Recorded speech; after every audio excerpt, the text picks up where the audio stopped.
I think I would encourage people to ask themselves, if they're a quote late starter, why are you transitioning to real estate? If you're someone who is like a go-getter, go for it. And especially if you have kids watching you do this awesome transition into something new and exciting when you're 50 or 55, what a great example to show them of how you can make a transition and learn a new skill. It's never too late. It really isn't. I mean, there's expiration on a milk carton, right? But that's not us. I think we get better, we get wiser, we have more fun in life, we enjoy things more because we're not so uptight. I like this stage in life. I really enjoy that I started later. What's going on, everyone? This is David Green, your host of the BiggerPockets Real Estate Podcast, here today with Henry Washington, co-hosting the show with me. There are many people out there that think that they are too old or it's too late to start investing in real estate. Well, today, Henry and I are going to do our best to debunk that myth. Today's show is going to be a late starter's guide to real estate investing. It's all about the belief that it's never too late, whether you're in your 40s or your 60s. There may be some mental hurdles you have, and this conversation should hopefully help you clear some of those blocks and start taking the action that you need to start building wealth to prepare yourself for retirement now rather than waiting even longer. And today's episode is going to be a little different because we have not only one, but two interviews with different guests. The first part of the show, we're going to speak with Kyle Mast. He's a certified financial planner and a regular contributor to BiggerPockets Money. Kyle's going to fill us in on how people that are starting late may have some advantages when it comes to investing in real estate. And in the second half of the show, we interview Kim Bosler, who started investing at 56. She'll tell us how she was able to build such a strong portfolio that set her and her husband up for retirement and allowed her to purchase her dream home in Utah. And before we get into the show, we want to add a caveat. In this episode, we're going to make some assumptions. We're going to assume that you're already ready to start investing, which means that you've got somewhat of a financial basis. So we're going to assume that you don't have any crazy amounts of debt, heavy credit card debt. We're also going to assume that you have your finances under control and you have a budget. We will also assume that you have some savings and an emergency fund and that you may already have some investments outside of real estate. And lastly, that you have a cash position, which means you have assets in the bank, in a 401k, or even equity in your primary residence, anything that will help you start investing today. And for those of you who may not be in this financial place just yet, we recommend that you listen to our sister podcast, the BiggerPockets Money Show, because Scott and Mindy on that show will guide you through that journey. They will help you get your financial books in order. And once you're there, you can come back, listen to this episode, and get started in real estate. So grab your pens and paper, take some notes. This is going to be a good one. Kyle Mast, welcome to the BiggerPockets Podcast. Happy to have you on today. Thanks, David. It's really good to be here. I appreciate it. For those who haven't heard you on BiggerPockets Money, can you tell us a little bit about yourself? Yeah, I'm sure some people have listened over there, but I am a farm boy from Oregon, grew up on a Christmas tree farm, became a CFP soon out of college, spun off a little bit from the firm that I was working at, started my own firm 10 years later, which would have been last year, sold that firm, and in the meantime, invested in real estate throughout that time. And I guess you can kind of put the fire label on last year. That was kind of the final stroke. But yeah, I have twin boys that are 2 years old and a boy who's 6 and a wife. And we enjoy spending lots of time together, fishing outside, all that jazz. And FIRE stands for Financially Independent Retire Early, correct? That is correct. Yes. Sorry, we have to explain that acronym for sure. Yeah. It is the new flex. Instead of a BMW, you get the FIRE designation. Yeah, it's funny. You still keep working, even though I hit that, but it's more fun, I guess. You don't just stop doing stuff when you hit fire? I tried, yeah, but my twins wouldn't let me. Basically means you don't have to tuck in your shirt or wear a tie. That's the real flex, right? For sure. Well, today we're going to be talking about how a late starter can get into real estate investing, what advantages a late starter has versus someone in their 20s. So let me ask you, Kyle, for someone's a late starter, do they have an advantage over someone who's younger? Yeah, definitely. I think a lot of times people who are a late starter, and maybe we'll put some parameters around that, it could be anywhere from 40 into your 60s, I would say. You can start anywhere in there. And sadly, I'm getting close to that 40 mark. So I would be a late starter here coming up. But I think, there's a lot of advantages that someone might have. A few of those would probably be you're very established in your career. You might have some savings, some nest egg, some 401k, some IRA, some Roth IRA, potentially, a decent amount of equity in your own home. Some of these things that someone who's starting out right out of high school, right out of college is just not going to have. Those are some of the basic things, and we can get into a few more as we go here, but that's setting up kind of the stage for someone that we're maybe assuming has got their financial foundation under them, but they're just now looking at real estate. I actually used a 401k to get started investing in real estate, and it wasn't something I knew about prior to. Like, I just kind of stumbled on learning that that was a thing. And so if you're looking at 401ks, the average 401k amount's around 76,000 for people who are typically between 35 and 44. And then it goes up to 142,000 for folks between 45 and 54. And then it really jumps to 207,000 for people between the ages of 54 and 66. So how can someone leverage their 401k if they want to start investing? Yeah, that's a good question. I'm going to shoot it right back at you, Henry. How did you use yours? And we'll go off of that. What did you do? Yeah, I took out a 401k loan, and they allowed us to act. Well, let me caveat this correctly before I get myself into some big trouble, Kyle. My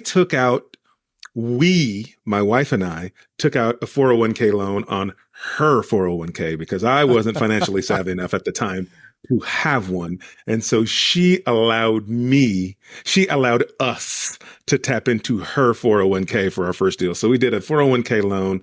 We borrowed, I think we could have borrowed around 60 grand or something like that, but we only took like 20 and just enough for the down payment for a deal, bought a rental property, and then used the rents to pay off the 401k loan. Love it. Yeah, that's probably the most beneficial route that people would go. There's a few other ways you could go about it. A couple things to keep there. And I should throw a caveat out there too. I am a CFP, but I'm not your CFP or anyone listening to the show's CFP. These are just kind of some ideas. But the 401k, every plan is a little bit different on what you can withdraw and how you can withdraw it and how you have to pay it back. And one thing to keep in mind too is that if you leave that employer, be really cognizant of what you have to do with that 401k loan if you leave. Usually it's a quick payback. About a 12-month time frame or less. So just keep that in mind. There's a couple other things that you can do too. One, the thing that I've done a couple times for short-term needs in the real estate arena, you can do, there's something that's called a rollover. When you move a 401k to an IRA or a 401k to another 401k at another employer, or even to a Roth IRA, it's a conversion rollover. All that to say, you're moving it from one retirement account to the next. Usually it's a direct rollover where it goes straight from the custodian like Fidelity to Schwab. But there's something else that's called an indirect rollover that you can actually take the funds in possession yourself for a certain amount of time, and then you have to get them into that account or they become taxable and penalized depending on what age you are. So in that case, it's actually a 60-day time frame and you can do it once every 12 months. So I've done this for short-term projects, kind of a fix and flip type of scenario. But you need to have a way lined up to be pretty sure to be able to pay that money back in that 60-day time frame. But that's a little hack that someone could get themselves in trouble or use it potentially down the road. But you can only do that every 12 months. But I've switched between me and my wife being able to do that a couple times every 12 months for different things. Haven't done it for a few years now, but there's different ways you can go about things with the retirement accounts. And one other thing I should say is that that loan that you took out, sometimes there are ways to put real estate inside, say, a self-directed IRA. And that if that's the only way you can get started, that's a great way to get started. But in general, it's best to keep retirement accounts and real estate investing separate. That's a big generalization, but the reason I usually make that generalization is that you're losing tax benefits from both accounts if you muddle them together. They both have their specific tax benefits, and real estate has so many specific tax benefits that if you put it into a retirement account, you lose some of those. If it's the only way you can get started, that's great, that's fine.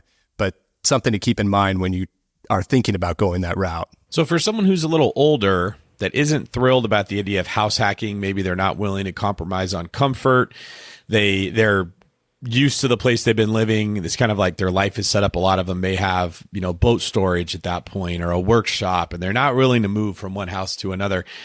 How can someone still leverage their primary home to get them started in real estate investing? Yeah, I think the late starter, you guys have covered this on the show before.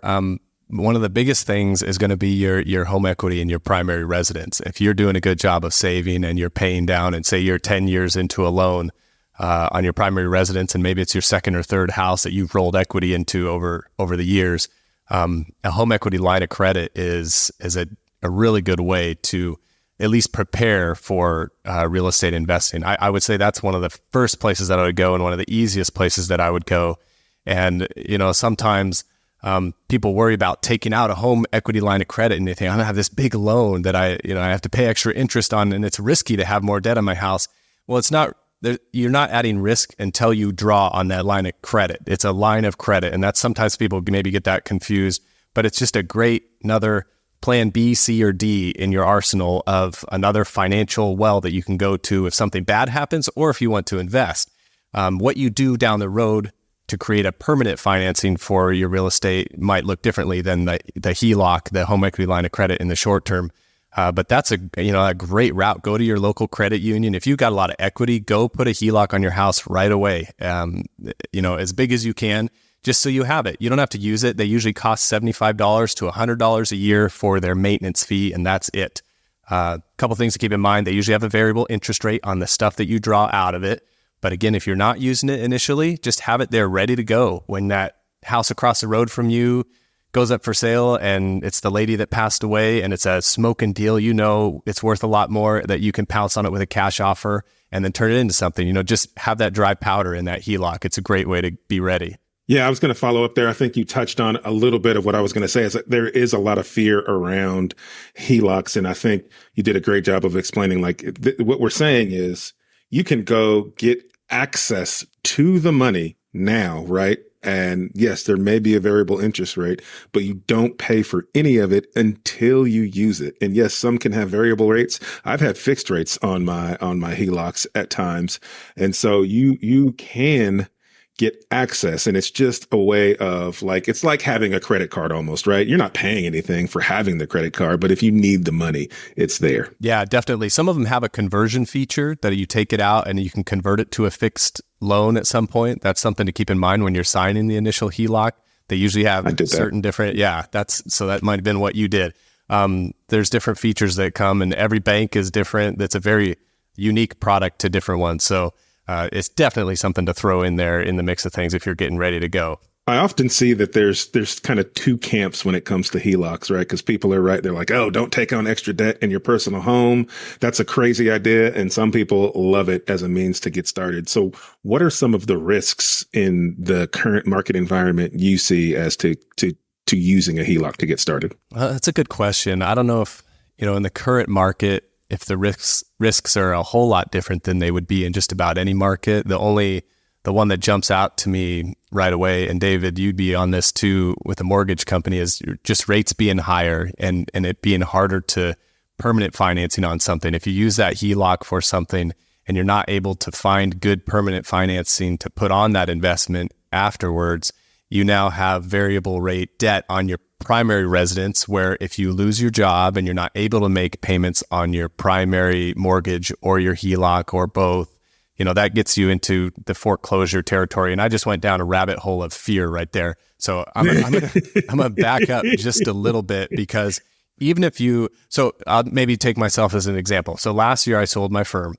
My income went from a good income to zero on paper. That's from a financing standpoint. I have a HELOC on my house that I use for different purposes for investing, on and off, pull out of it, pay it down.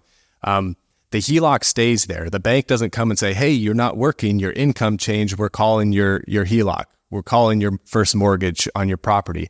That doesn't happen. It's if you don't have the resources or the reserves somewhere else to continue to make those payments if something in life changes. So just like with any debt, with any obligation, have reserves. If you're getting into real estate investing, have reserves. This is something that is very important. And that kind of ties back into these accounts that you have at the late start that you don't have when you're younger, is that these accounts, and again, David, being in the mortgage business, these accounts can be used as reserves for qualifying for certain loans for properties.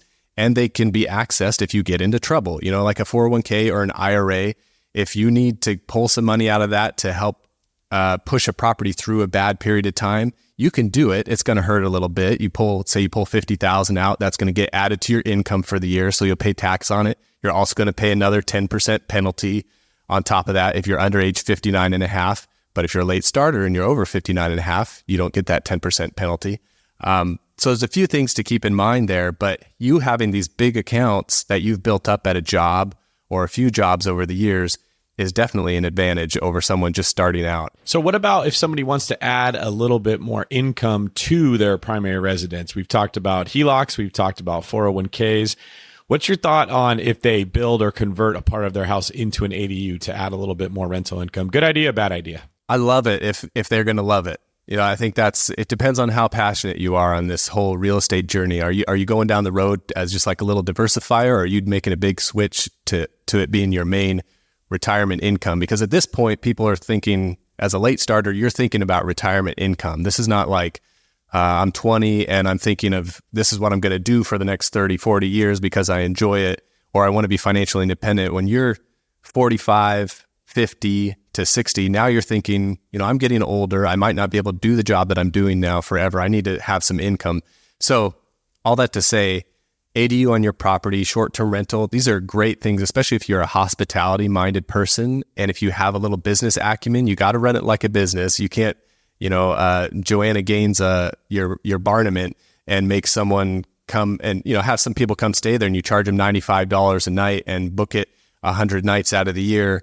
And you're negative 200% every year. So you gotta run it like a business. You gotta run it with a hospitality mindset, especially in the short-term rental industry. That is what drives the reviews, which drives your occupancy, which drives your rates, which drives your profitability on it. So I think it's great. We have several short-term rentals and I love it. I worked at a resort when I was in college, and the hospitality piece is just fun. But you also get some weirdos too. So you gotta be ready. You gotta be ready for that too. So and if it's on your property, that brings another level to things. Do you want somebody on your property? Are you okay with that? With people coming into your property, the proximity can make a difference there too. But it is a good way to get some extra income faster as opposed to straight up house hacking. So here's what we've learned so far. Late starters are more likely to have a stronger cash position, a possible 401k that they can tap into or other form of retirement account, a primary residence that hopefully has some equity built up, and a little more life experience. I imagine they're a little more savvier when it comes to picking the right contractor, making the right decision. Their algorithm is more developed because they've seen more things go on in life. Anything that I missed there, Kyle, that you would add to this advantages to a late starter? I don't think so. I think you hit the one right at the end there that we haven't touched on yet, is that they have life experience. And I think I would encourage people to ask themselves, if they're a quote late starter, why are you transitioning to real estate? Why haven't you done it in the past? Actually might be a better question. Is it because you didn't know about it? Well, that's great. Now you're finding out about it. You're maybe excited about it. What's your personality like? Are you someone who takes action? And if you get under this real estate umbrella, you're going to drive forward and do it? Or is it because people have told you about it, you've meant to, and you haven't done it? We all have friends who have thought about it, and it's 5 years later, and it's 10 years later, it's 15 years later. And man, if they would have bought 10 years ago, things would have been different. So you need to really self-assess what personality you are, because if that's your personality, you've got some work to do before you dive into something new at this point in your career. If you're someone who is like a go-getter, go for it. I mean, this could be a cool, exciting point in your life. And especially if you have kids watching you do this awesome transition into something new and exciting when you're 50 or 55, what a great example to show them of how you can make a transition and learn a new skill. And, a 10-year time frame for just about anything, you can crush it. 10 years is a decent time frame to just nail any new endeavor if you really put your mind to it. And for anybody who's sitting back cringing at the idea of hearing us talk about leveraging these investment vehicles they've worked so hard to build up in order to buy real estate, we're not saying go buy anything. We're saying you're going to go buy the right thing, right? You're going to use that wisdom to understand that we're going to buy things where we have a lot of opportunity cost, right? Where there's a lot of equity built up. The better deal you buy, the less risk you're taking on. And so it's really all about being savvy about what you're choosing to buy and not just buying real estate for real estate's sake. That's true. And I'll put one last cherry on top of what you said there, Kyle. The worst time that I've ever seen that anyone could have bought real estate in was 2005. In recent history, I don't think you could have had a worse perfect storm of all of the fundamentals being wrong, real estate values going up for all the wrong reasons, and then a nasty crash in 2010. But if you bought in 2005 and you waited 10 years, by 2015, not only were you not underwater, you had made ridiculously good money. That's how quickly it turned around. So as you're thinking about these scary decisions, stop thinking about the immediate, what's right in front of my face. What if the market crashes tomorrow? And start thinking about what's it going to look like 10 years from now, because 10 years becomes 20, becomes 30, becomes retirement. And the worst thing you could have done would be to do nothing at all. Thanks for being here, Kyle. Appreciate you, man. If everybody would like to hear more of Kyle, check him out on the BiggerPockets Money Podcast. Or, Kyle, where can people contact you directly? Yeah, you can just check out my website, kylemast.com, or I'm on Twitter at whoiskyle.mast.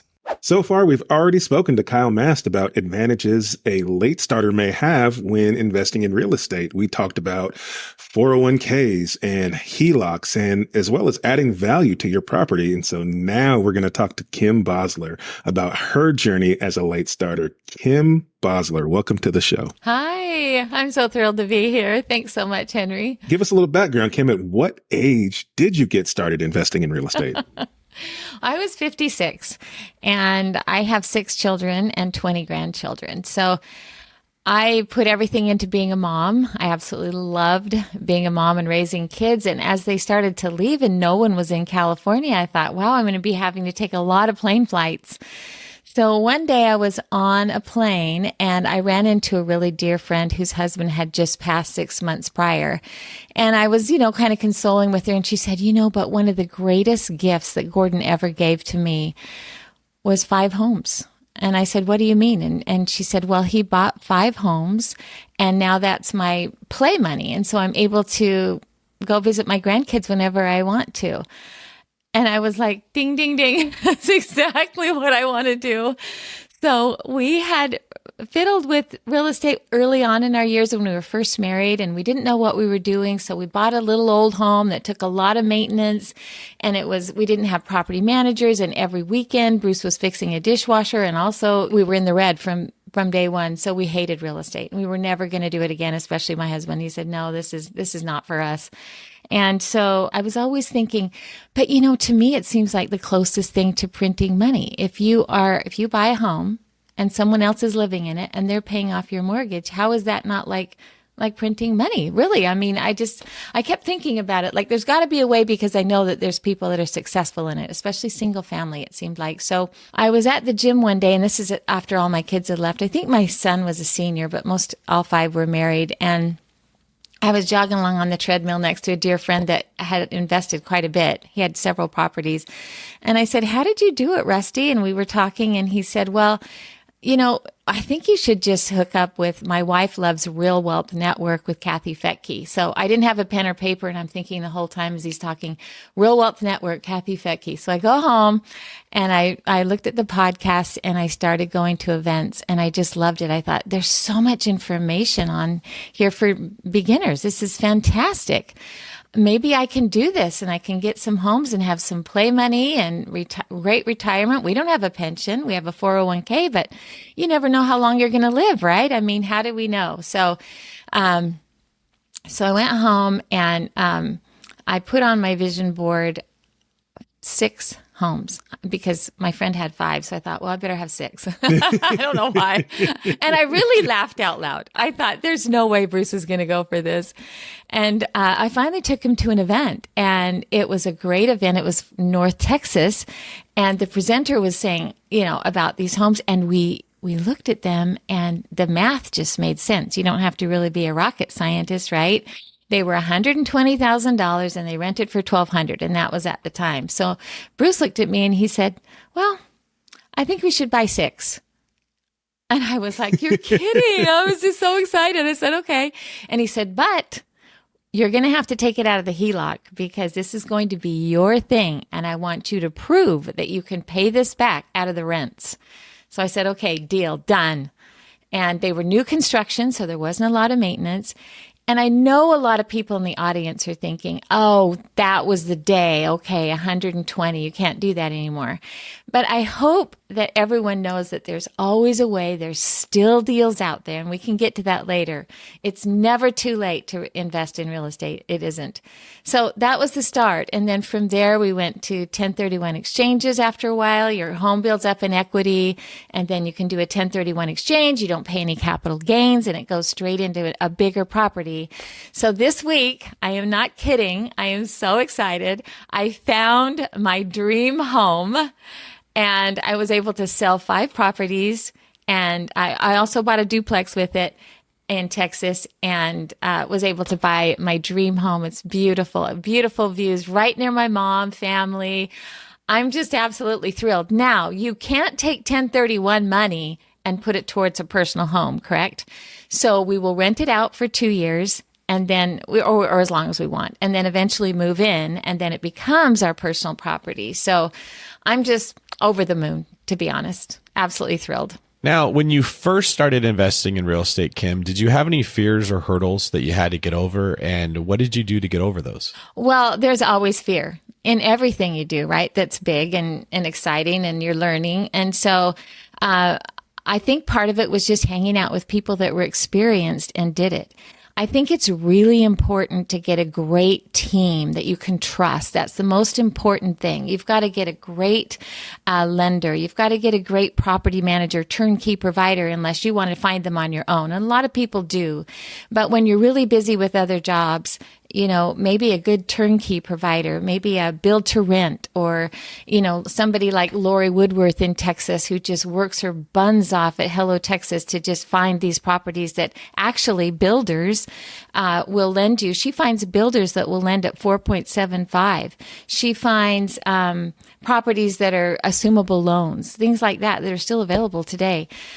So you just have to find a trusting accountant. I got a bookkeeper right away too, because I didn't want to do all of that. So I think it's important to get a very trustworthy team, because guess what? Every single person that you meet in real estate is absolutely amazing. And then you start to work with them, and you start to realize that some can be sharks, amazing sharks, but they are not honest. And so I'm a trusting person. I believe everybody, and I have been burned a few times because I believed people. So that's why getting in a network like Real Wealth Network, who they've already vetted all these people, is really valuable. And I just adore Kathy Fettke. So that's another thing. One of the biggest hurdles that new investors face is they're not really sure where to invest. And so talk to us a little bit about like how you picked your market when you got started. Well, when I was looking, of course, it was Leah Slaughter that was presenting these properties, and she was telling all about North Texas, and it made sense because of the jobs that are flooding in. I just know I live in California, and it seems like half the businesses are going to North Texas, and the new freeways that they're putting in. And so you want to look for real job growth. You don't want to go out in Timbuktu where, you know, if we have a financial crisis in the nation, it's going to be harder to get those places rented, right?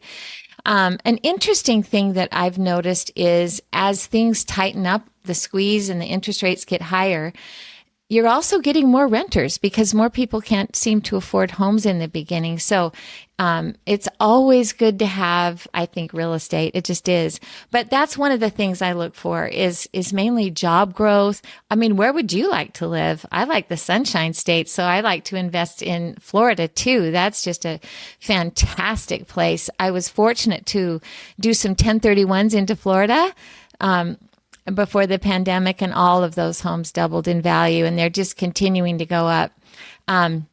There's build to rent and rent for retirement, and they do things like they actually build for investors to rent, and they're all new construction. So there's just a lot of great places. So with these investments that you bought, what was your strategy? Were these buy and hold? Were they BRRRR properties? Were they short-term rentals? What were you doing with them?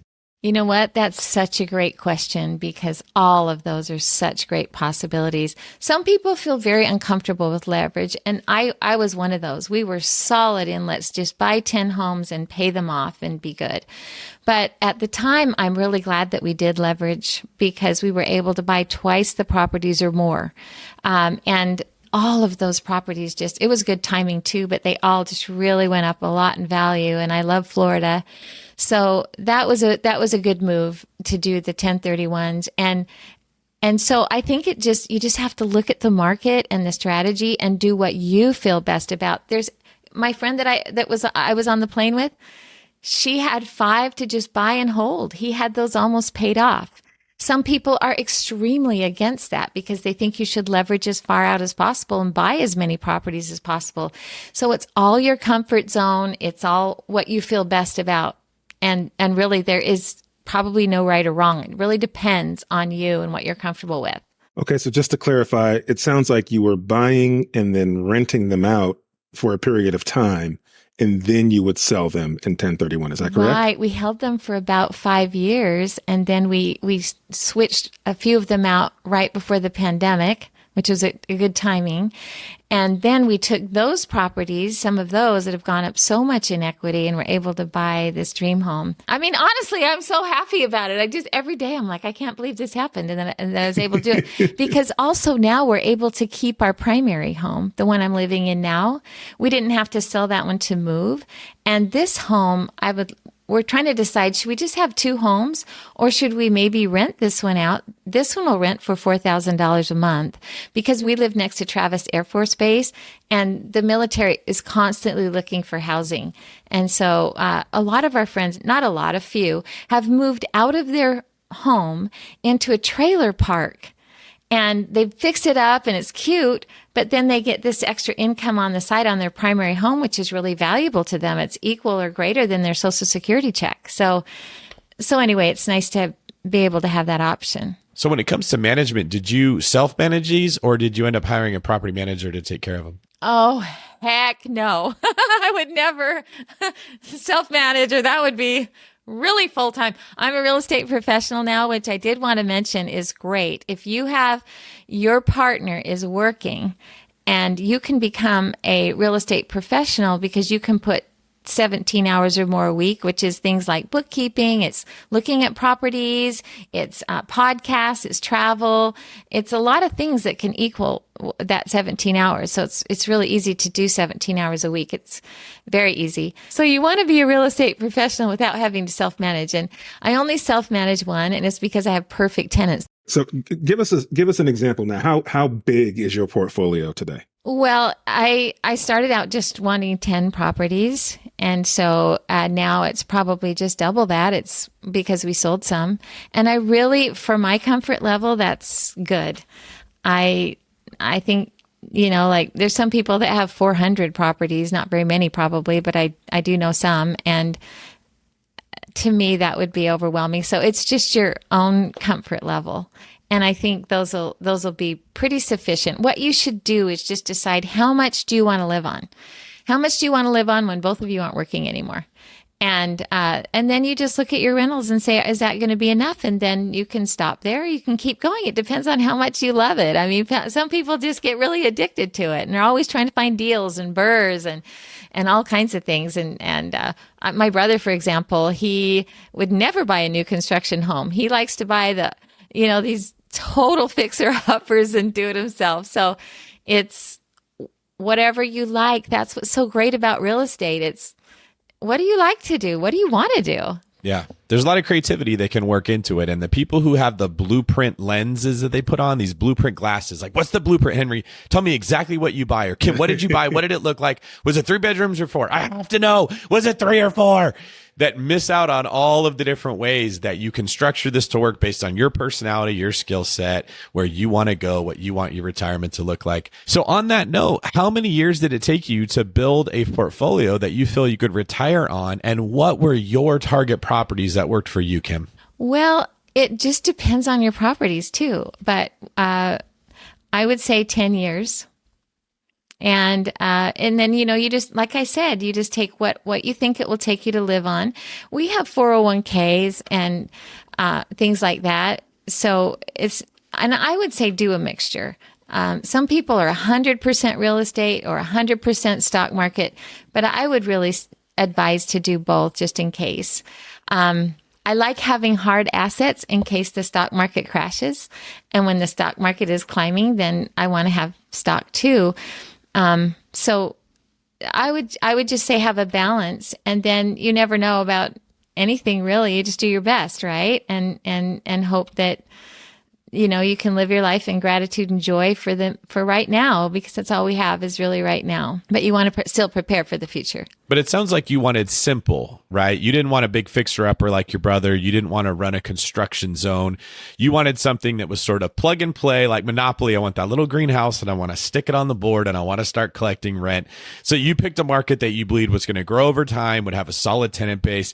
Maybe it's not incredibly sexy. You're not going to scale to 500 units using the Burr method, but the simplicity of it was attractive to you. Absolutely. That's what I wanted. And I found that 3 2s are excellent. They're just, for me, it worked out really well.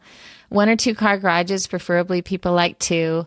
But I always would say, well, what would I want to live in? And what neighborhood would I like living in? And if they, because sometimes people will try to sell you a home that is really nice online. But when you go to Google Maps, or actually I would fly there, and I would say, I wouldn't want to live on this street. This is the only good house on this street. And so, you have to work with people that you trust. So important. Well, I think that's a great piece of advice. What other advice would you give someone who feels like they're getting started a little late, but are interested in doing this? Well, I have a little saying, and Michael Jordan said, some people want it to happen, some people wish it to happen, and some people make it happen. And some of those people, we all know about Ray Kroc, right? McDonald's, and Ronald Reagan. He was 54 when he switched from acting to being governor of California. Martha Stewart didn't start till she was 50. I mean, really, you hear about these big names that start later, but it's never too late. It really isn't. I mean, there's expiration on a milk carton, right? But that's not us. I think we get better, we get wiser, we have more fun in life, we enjoy things more because we're not so uptight. We're just enjoying our kids and grandkids, and we're just, I don't know, I like this stage in life. I really enjoy that I started later. I actually don't think I could have done this with kids because I was so into all the things they were doing. If anyone called me about a property, it would be a week till I got back to them. And now that I'm home and I am an empty nester, it's really nice. And another thing about it is we wouldn't have been able to buy 6 properties, even on a HELOC, if we were just newly married. So there are some advantages to being older. You've got better credit. Hopefully you have more savings. You've got more wisdom, and you're enjoying life. And so it's just icing on the cake. Wonderful. Well, there you have it, folks. You heard it right here. Kim is letting you know it's never too late to get started. I really, really appreciate you taking the time and sharing this experience with us. And I am super happy for you that you've now been able to purchase your dream home. That sounds like you are loving that. So thank you so much for sharing the story. If people want to learn more about you or get in contact with you, is there a way they can do that? Well, I'm on Facebook, and it's Kim Woolf. That's my maiden name, Woolf Bosler, Bosler. And you can DM me, and I would be happy to get back to you and guide you to some people that I trust personally and I've worked with, and just kind of encourage you if there's something you need, because I do think it's an amazing way to have passive income. I really do, or I wouldn't be here. David, how can people get in contact with you? Well, I sure hope they do, because I'm lonely and I need more people to be my friend, if I'm being frank here. They could do that by visiting davidgreen24.com and checking out my chat option and seeing the stuff that I have going on, or they can DM me on their favorite social media. I'm at davidgreen24 everywhere. Henry, where can people get a hold of you if they just want to see how your big brain works? The best place to reach me is on Instagram. I'm at the Henry Washington on Instagram, or you can go to my website, www.henrywashington.com. All righty. Well, thank you, Kim. What a cool and inspiring story that you shared. And thank you for relaying it in such a positive way that there is hope out there for people, even if they feel like it's too late to get started or they've passed up some opportunities in their past. That does not mean that they cannot do this now. In fact, it's probably more important than ever that they do. Thanks for being here today. We hope we see you again. Thank you, David and Henry. Thank you. This is David Green for Henry Big Brain Washington, signing off.